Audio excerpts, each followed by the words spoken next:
Monsieur, bonsoir, bienvenue dans cette nouvelle édition. Au programme ce soir, le nouveau prêt européen de 90 milliards pour l'Ukraine, une opération qui va coûter 17 milliards d'euros aux Français pour prolonger la guerre. C'est l'actualité également, un revers historique pour Benjamin Netanyahou à la Maison-Blanche. Le Premier ministre israélien voulait convaincre Donald Trump d'adopter une ligne dure face à l'Iran, mais celui-ci a également écouté les États arabes qui refusent une escalade régionale. Et puis en France, l'INSEE a publié son chiffre pour le chômage et devinez quoi ?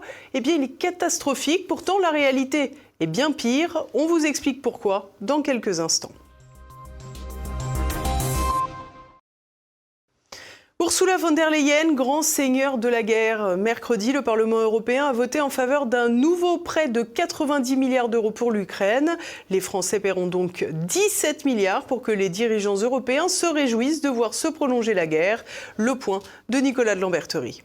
Sans grande surprise, le Parlement européen a donné son feu vert à un énième prêt en faveur de l'Ukraine, cette fois-ci d'un montant de 90 milliards d'euros, censément pour 2 ans. Il s'agit pour l'Europe de remplacer le soutien américain et donc de tout prendre à sa charge. Ce prêt fait suite au renoncement par l'Union européenne de donner à l'Ukraine les avoirs russes gelés en Europe, ce qui avait été empêché entre autres par la Belgique, qui redoutait d'avoir un jour à devoir rendre seul des comptes sur cet argent qui se trouve principalement dans le Royaume de Belgique. Le vote a été largement approuvé par les eurodéputés à Strasbourg, avec 458 voix pour, 140 contre et 44 abstentions. Parmi les oppositions, les eurodéputés du RN français. Thierry Mariani a chiffré à 17 milliards le coût pour la seule France. On vient de voter une aide de 90 milliards à l'Ukraine,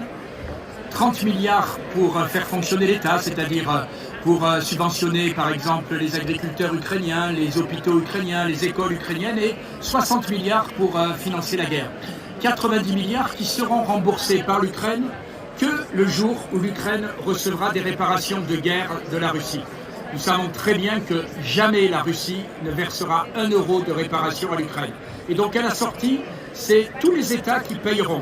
Et donc sachant que nous payons en moyenne entre 18 et 19% de ce que doit l'Union européenne, l'endettement de la France, puisque nous devrons le payer à la fin, puisque jamais la Russie ne payera ses réparations de guerre, chacun le sait très bien, eh bien c'est 17 milliards de dettes de plus pour la France que nos enfants paieront. Le vote des eurodéputés RN a d'ailleurs été vivement critiqué par ses adversaires politiques qui en ont profité pour dénoncer ce qu'ils estiment être le caractère insincère de l'évolution du positionnement du Rassemblement national de Jordan Bardella. En effet, depuis 2022, le RN a progressivement revu sa position relative à la Russie, ce qui a favorisé son acceptation systémique, tout en essayant de conserver une position à minima critique pour ne pas décourager la frange de son électorat hostile au soutien à l'Ukraine, y compris et notamment en mettant encore en avant des personnalités comme Thierry Mariani. En tout état de cause, et étant donné que le conflit semble devoir se poursuivre, nul doute que l'Ukraine sera l'un des sujets de la prochaine élection présidentielle française. D'autant que, selon Romain Bessonnet, expert du monde post-soviétique, les sommes promises à l'Ukraine, à savoir ces 90 milliards d'euros sur 2 ans, seront très largement insuffisantes pour maintenir l'Ukraine à flot et en capacité de combattre. En cause, les bombardements russes qui affectent de plus en plus l'approvisionnement de l'électricité et le fonctionnement de l'économie ukrainienne, dont on peut redouter qu'elle entre en chute libre, notamment du fait de l'effondrement de ses capacités exportatrices. La facture, en fait, pour les Européens va être beaucoup plus importante. Les 45 milliards qui ont été donc pour cette année ne permettront pas à l'Ukraine de sortir la tête de l'eau. Il faut savoir que l'an dernier, les Européens avaient aligné 68 milliards, alors que l'économie ukrainienne était fonctionnelle et que l'Ukraine avait des recettes d'export et avait des prévisions de croissance du FMI de l'ordre de 4 à 5%. Aujourd'hui, le FMI parle plutôt d'une récession très forte du fait des destructions sur son appareil économique. L'Europe, pour maintenir l'Ukraine, devrait plutôt aligner 100 milliards d'euros plutôt que 45. Et donc, il y a actuellement des fortes pressions au sein de l'establishment ukrainien pour arrêter la guerre et avoir cette adhésion à l'Union européenne. Mais la paix ne semble pas encore pour demain. Il y a toujours le refus de Kiev de céder le Donbass, qui constitue une exigence de guerre de Moscou. Il y a aussi un désaccord sur l'ordre à suivre pour mettre fin aux hostilités. Les Ukrainiens veulent d'abord un cessez-le-feu avant la mise en place des autres parties d'un accord de cessation des hostilités, tandis que les Russes veulent d'abord que tout soit mis en œuvre avant de cesser le combat. Quant à l'adhésion à l'Union européenne, Kiev exige une date rapide et immédiate d'adhésion, une position qui rencontre deux types d'hostilité au sein de l'Union. D'une part, Hongrie, Slovaquie et Tchéquie sont hostiles à cette adhésion tout court. D'autre part, des pays comme l'Allemagne ou les Pays-Bas veulent une adhésion via un processus classique, fût-il accéléré, c'est-à-dire conditionné à toute une série de réformes. Seul inconnu sur ce sujet, la pression que pourraient tôt ou tard exercer les Américains pour que l'Union européenne accepte immédiatement l'Ukraine en son sein. Au vu de la servilité habituelle des dirigeants européens vis-à-vis de Washington, on peut redouter qu'ils cèdent aisément à une éventuelle exigence de Donald Trump, qui espère toujours en finir avec le conflit en Ukraine avant ses élections de mi-mandat. Du côté de la ligne de front, peu de mouvements depuis les avancées de la fin de l'année 2025. L'armée russe continue de grignoter ici ou là, tandis que les forces armées ukrainiennes ont lancé une petite contre-offensive sur la ligne de front dans la partie est de l'oblast de Zaporijjia. Si cette contre-offensive n'a pas débouché sur grand-chose, hormis la reprise de l'une ou l'autre petite localité, elle a surtout pour objectif de retarder l'avancée des Russes en direction de la ville même de Zaporijjia. Selon les prévisions actuelles, au vu des rapports de force du moment, l'armée russe peut encore espérer avancer de 60 km dans cette direction et ainsi assiéger la ville de Zaporijjia d'ici la fin de l'année 2026 ou le printemps 2027. Tout ceci, bien évidemment, à condition que les Européens, désormais quasiment uniques bailleurs de fonds de l'Ukraine, arrivent encore à couvrir le budget de l'État ukrainien. Mercredi, Benjamin Netanyahou était à la Maison-Blanche, mais sa rencontre avec Donald Trump a confirmé qu'il n'avait pas la main sur la crise iranienne. Explication d'Édouard Chano. Ils n'étaient pas sur la même longueur d'onde. Après 3 heures de discussion, Benjamin Netanyahou est sorti en silence de la Maison-Blanche et Donald Trump a été à peine plus loquace. Une seule photo a été publiée de cette 7e rencontre en un an. Le dirigeant américain a sobrement publié sur Truth Social un communiqué de presse à sa façon, déclarant privilégier les négociations avec l'Iran.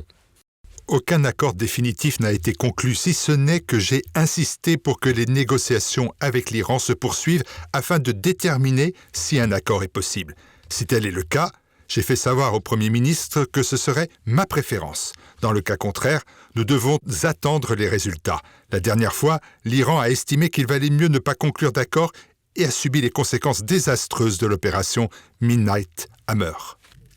Le Premier ministre israélien voulait convaincre Donald Trump d'inclure dans la discussion avec Téhéran le programme balistique iranien qui a percé les défenses aériennes israéliennes l'été dernier, mais aussi le soutien aux groupes armés hostiles à l'État hébreu.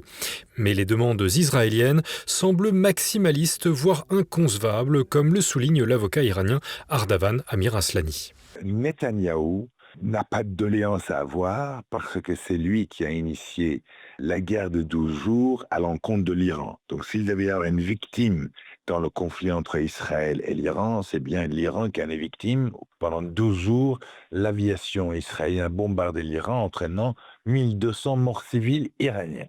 Netanyahou a envie de voir l'Iran réduit à un pays ne disposant pas de moyens de défense. Il faut savoir que non seulement Netanyahou milite pour que l'Iran n'ait plus de capacité d'enrichissement de l'uranium, zéro enrichissement. Ainsi, l'Iran sera le seul pays au monde signataire du traité de non-prolifération et du traité de l'AIEA, l'Agence internationale de l'énergie atomique, qui n'aurait pas le droit d'enrichir de l'uranium sur le plan civil. Et en plus, ça serait le seul pays au monde qui n'aurait aucun moyen de se défendre, puisque l'Iran se trouvant par ailleurs sous les sanctions internationales, n'a pas les moyens de se procurer une aviation. Donc la seule chose dont il dispose pour se protéger, c'est les missiles balistiques. Et Netanyahou aimerait mettre un terme même à cet armement-là.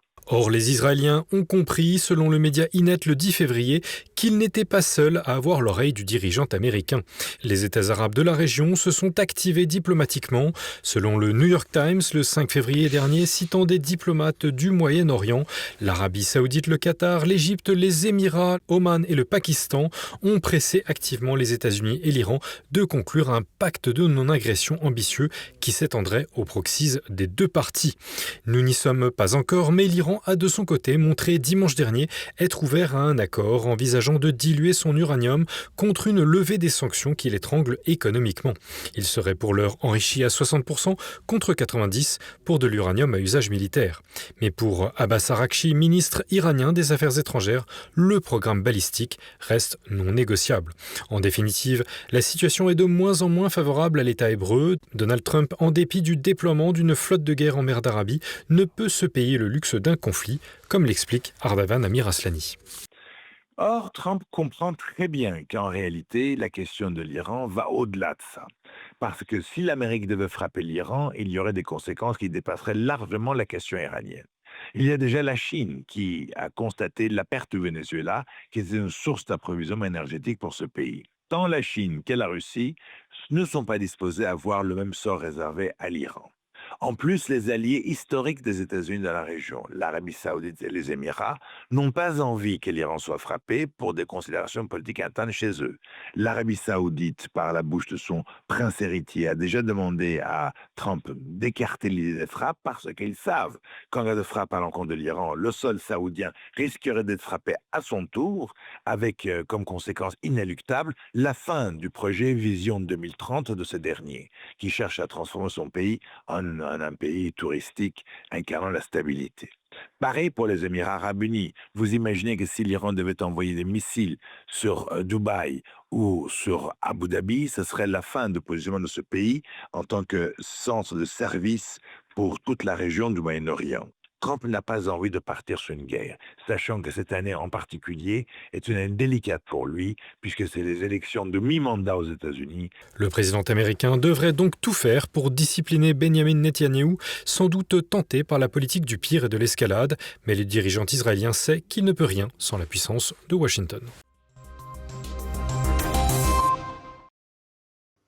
Nous en avons rapidement parlé mercredi soir, mais le sujet méritait que l'on s'y attarde plus longuement. Le chômage en France explose. Alors qu'Emmanuel Macron promettait un taux en dessous des 5% en 2021, l'INSEE a présenté le chiffre de 7,9% pour la fin 2025. Et la réalité est bien pire. Décryptage. C'est le plus haut niveau depuis 2021, nous dit l'INSEE. Le chômage a frôlé les 8% au dernier trimestre 2025, avec un peu plus de 2 500 000 Français concernés. Une mauvaise nouvelle qui cache bien pire. D'abord, le chiffre, qui dépend du Bureau international du travail, n'est pas à prendre au pied de la lettre. En effet, il est le seul présenté par l'INSEE à émaner d'un sondage et non de statistiques établies sur des réalités. Si l'on était mauvaise langue, on penserait même que c'est pour limiter la casse, et ce n'est rien de le dire. D'ailleurs, l'ancien ministre du Travail, Astrid Panosyan-Bouvet, le disait elle-même, il faut nuancer. La réalité, elle est nuancée, ce qui veut dire qu'il faut être extrêmement vigilant. En plus, on parle statistique. On voit qu'il y a deux réalités. Il y a une réalité statistique un peu froide qui montre une quasi-stabilité, mais également cette réalité que subissent les travailleurs et notamment les plans sociaux dont vous parlez. Et oui, la réalité sort un peu des chiffres. D'abord, le chiffre, quelle que soit sa représentativité, est indéniablement en hausse, et particulièrement chez les jeunes de moins de 24 ans. Avec une augmentation de 2,4 points, on atteint 21,5% de chômeurs dans cette tranche d'âge, soit 742 000 personnes. Vous l'avez compris, ces chiffres n'ont rien de réjouissant. Et pourtant, si l'on se concentre sur les données de France Travail, on peut établir un état des lieux de notre économie encore plus délabré. Ainsi, la seule catégorie A établie par l'administration regroupe 3 350 000 Français. Pas loin d'1 million de plus que le chiffre déjà mauvais donné par l'INSEE. On arrive alors à un taux de chômeurs en catégorie A de 10,5% de la population active, un Français en âge de travailler sur 10. Et pourtant, La catégorie A est déjà très restrictive car elle ne regroupe que les personnes qui n'ont pas travaillé du tout au cours d'un mois. Mais il y a également les Français qui prennent ce qu'ils trouvent pour mettre du beurre dans les épinards qu'ils ne peuvent plus acheter. Là, on a alors la catégorie B qui prend en compte ceux qui ont travaillé jusqu'à 78 heures par mois, soit une vingtaine d'heures par semaine.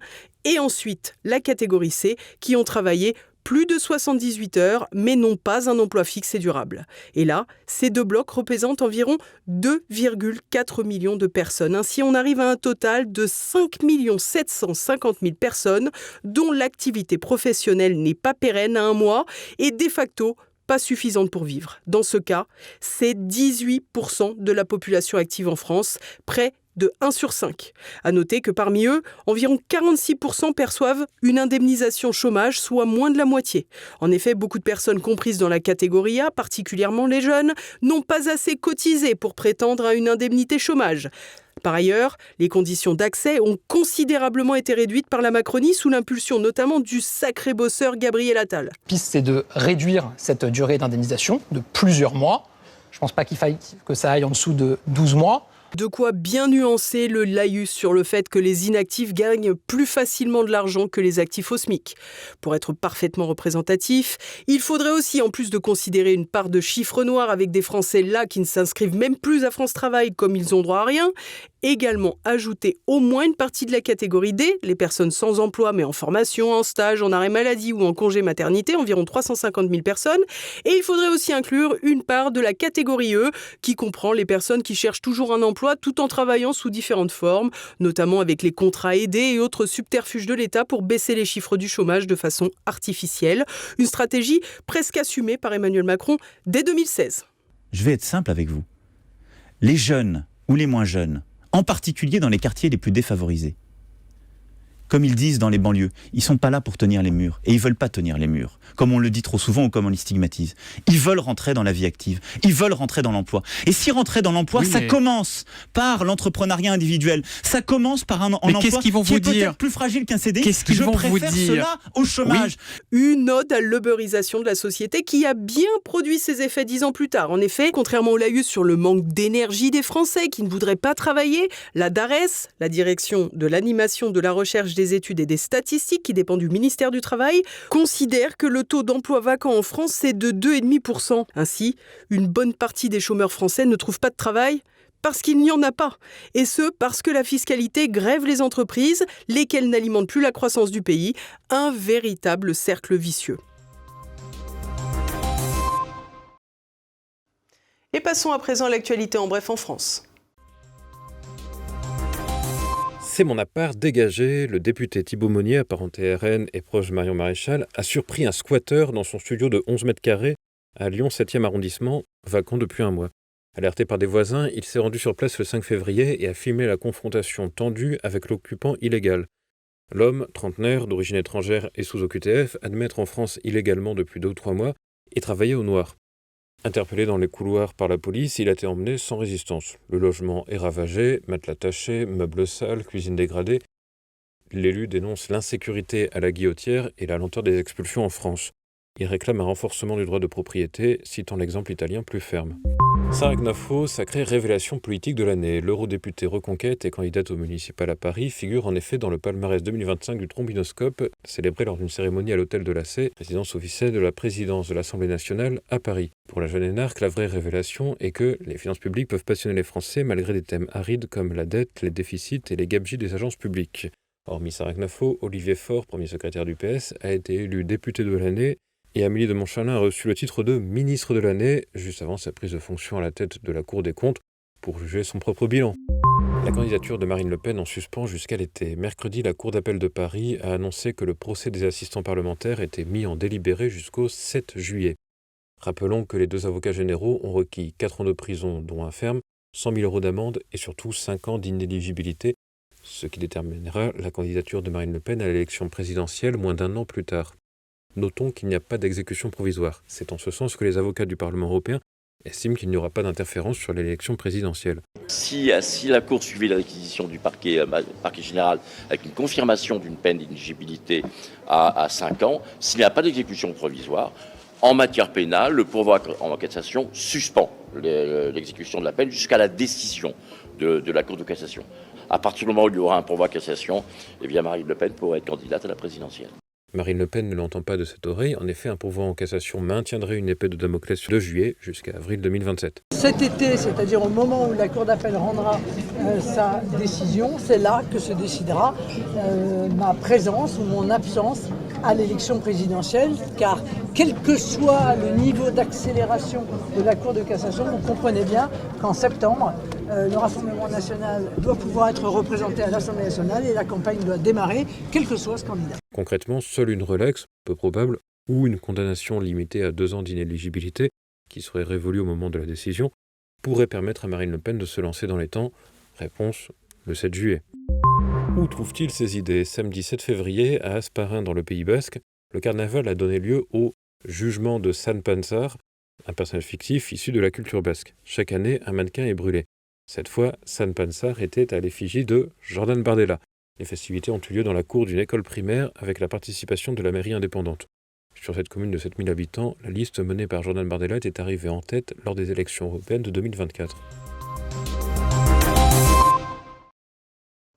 Et l'on poursuit avec l'actualité internationale. Mercredi, la Chambre des représentants américaine a infligé un revers symbolique à Donald Trump. 6 élus républicains ont rejoint les démocrates pour voter l'abrogation des droits de douane imposés au Canada. Adoptée de justesse à 219 voix contre 211, la résolution met fin à l'état d'urgence décrété en février 2025 par le président. Celui-ci avait utilisé ce levier pour instaurer des surtaxes protectionnistes massives sur les importations canadiennes. Trump, qui considère ces mesures comme essentielles à la sécurité économique et nationale, a immédiatement menacé les frondeurs. Il a promis des conséquences électorales, y compris lors des primaires, à ceux qui s'opposent à sa ligne.